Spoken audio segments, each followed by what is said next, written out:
Apparently, Rusty and Sophia have been looking for an extra job to earn more money. They've hinted that I should give out a bigger raise this year, but suddenly lost their hearing when I hinted that maybe they should finish their jobs first that I'd already given them. Whew, Rusty's second job ideas never quite turn out that well, and they usually involve me having to replace a window or 3. It makes me afraid just thinking about it. But here's a question. Can you still be peaceful when you're afraid, or is that impossible?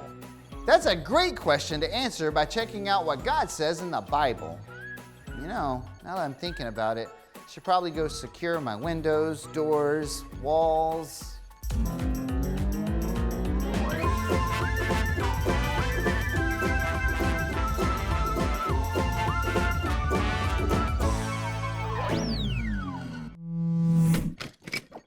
Oh, all right, look at this, it's a brick. I could use that to build stuff. Rusty, we could shape the future architects of the world. It's a keeper. Oh, let me see. Dr. Herman, nap time's not for another 3 hours. Get it together. Yeah, all right. Someone's not gonna be getting a gold star, young man. No gold star for this one. Hey, oh, not Rusty. Did you hit me with a brick? Okay, let's leave the brick out of this, okay? You walked into that one, right? You walked into it. Take responsibility, Dr. Herman. We are finding toys for the daycare. Exactly. What year is this? Daycare? What are you talking about? I feel like you never listened to us. We asked you for permission a while back ago. Yeah. You said yes. What? Hey, Dr. Herman, he's so beautiful when he sleeps. Dr. Herman, we have a great idea to make some more money for the whole lab. We are gonna start an after-school program, and we're naming it Monster Jam because who doesn't love monster Who doesn't trucks? love monster trucks? So what we need is your permission to use the entire lab for the after-school day program. That was like a nod to me. That was so easy. Right? Yes. So basically, you need to clear out of your lab pretty much every single afternoon between 3 and 5. Oh, and 2 to 3 so we can set it up. Yes, and 1 to 2 because we always have our staff meeting. And 12 to 1 for staff lunch. Basically, leave your lab and never come back again. Okay, I think we're gonna need to talk about this. I gotta go to work and teach. We'll discuss this when I get back to my lab. Whew, sure glad that guy's out here, right? Now we have the whole lab to ourselves. We're gonna make so much money. I'll be able to take Graham to that trip to Hawaii. She's always wanted to surf the big waves. And I'll be able to start my comedy career with knock-knock jokes. Knock-knock. Who's there? Who? Who? You sound like an owl.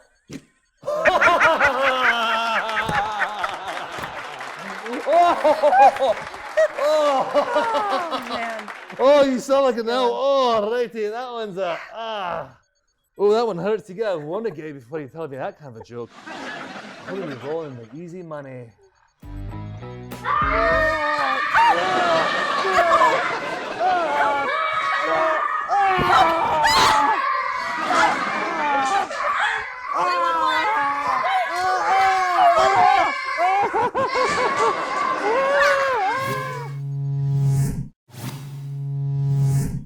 Hey, those daycare kids are devouring the food in my refrigerator. It'll keep him distracted for the next few seconds. What happened to you? The kids, man. It's the kids! Don't say that word. The kids! Kids? We tried to tell them what to do, and then they kicked Rusty, and then they kicked me, and they kicked Rusty, and they kicked me. There was a pillow fight, a break, a victory dance, and then fear. I'm pretty sure one of those girls is the ninja Girl Scout because look at these knots, they're tight so tight. I've been trying for hours. We told them there was candy in the kitchen, and then I heard Ethel and screaming, and I'm assuming she's okay. She might be dead, Dr. She was not in the kitchen. Don't make me go back in there. Don't make me go back in there, okay?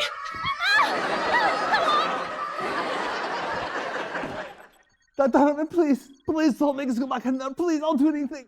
We'll do anything. Dr. Anything! Please! Okay, they're just kids. Right, they're kids with brass knuckles and knives. That's I'm not pretty even sure one of true. those kids had a That's gun. not true. Can't do it. I'm freaking out, Dr. Herman. Look, why don't we just take them outside, right? And we'll throw some Sour Patch Kids in the backyard and lock them out of the house, and that way we can just get rid of the problem. Rusty, you can't do that. First of all, their parents trusted you to take care of them. Right, but you can't trust them when they're destroying your every being. You just gotta find some peace. Right, but how can you have peace when you're this scared? I'm so scared. It is possible. In fact, look, there's a verse from the Bible in John, chapter 14, verse 27. And this is what Jesus said. He said, right here, I leave my peace with you. I give my peace to you. He says, do not let your hearts be troubled and do not be afraid. So see, we can have peace even when we're scared. Right, but can't we just forget about the problem and make them go away? Well, see, here's the thing. Here's why you can have peace even when you're scared. It's because we have the Holy Spirit, which means we have God with us at all times. So we know His presence is there. And peace isn't about getting rid of your problems. Peace comes from knowing that God is with you. Okay? So let's just get those knots undone and get back in there, and you guys take control, okay? Here, come on, I'll help you. Ow. You weren't kidding. These knots are tight. We'll get it.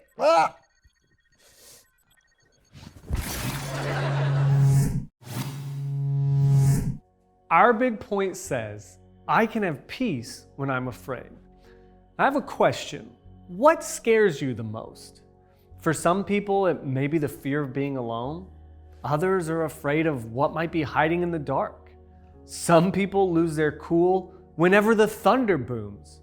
You know, everyone deals with fear in one way or another. But does it have to be in control of your life? Let's take a look at a true story to see how a guy named Elisha dealt with a very scary situation. Elisha was a prophet in Israel. A prophet is a guy who delivers messages from God.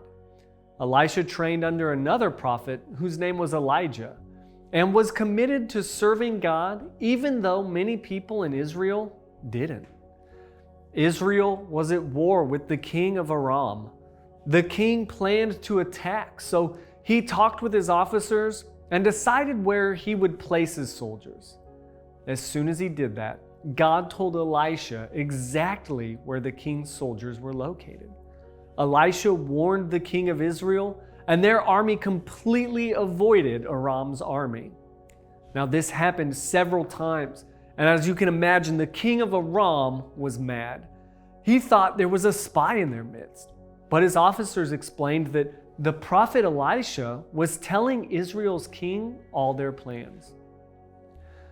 Elisha knew the things that the king spoke in private. The king of Aram sent an army to capture the prophet Elisha. The soldiers, horses, and chariots traveled by night to the city of Dothan, where Elisha lived, and they surrounded the entire city. It didn't look good for Elisha. Well, his servant woke up and stepped outside. I'm sure his face dropped when he saw the huge army standing there. He went to Elijah and said, "Oh no, my master, what can we do?" He was scared. And honestly, who wouldn't have been scared in that moment? These ancient armies weren't exactly known for their kindness and grace. They were brutal, and they had set their sights on Elisha. Elisha looked at his servant and said, "Don't be afraid. Those who are with us are more than those who are with them." Elisha's servant had to wonder if the prophet had lost his marbles. Who was us? Elisha didn't have an army. How was he supposed to not be afraid? You see, the servant saw the army, and the big problem made him afraid. All he could do was see that fear. Elisha, though, had full confidence in God, and that faith defeated the fear and helped him see things from a different perspective. Elisha prayed, "Lord, open my servant's eyes so that he can see." Faith and trust in God helps you see past the problem and find what God is doing. The servant looked up, and this time everything was different. He saw the hills surrounding the king's army were filled with horses and flaming chariots. God temporarily blinded the army, and Elisha ended up leading the whole army straight to the king of Israel. Fear is a real emotion, and it can be handy sometimes. Fear can keep us from jumping out of an airplane without a parachute. That's healthy. But when fear stops you from doing something good or from what God wants you to do, that's a problem. There is help. Instead of focusing on fear, focus on Jesus. Keep your eyes and your thoughts on Him, and He will show you the truth, that there is greater power with you than what's around you. It doesn't matter what kind of problem you face. God is with you. When you know that, when you know that God is there, you can remember, I can have peace when I'm afraid.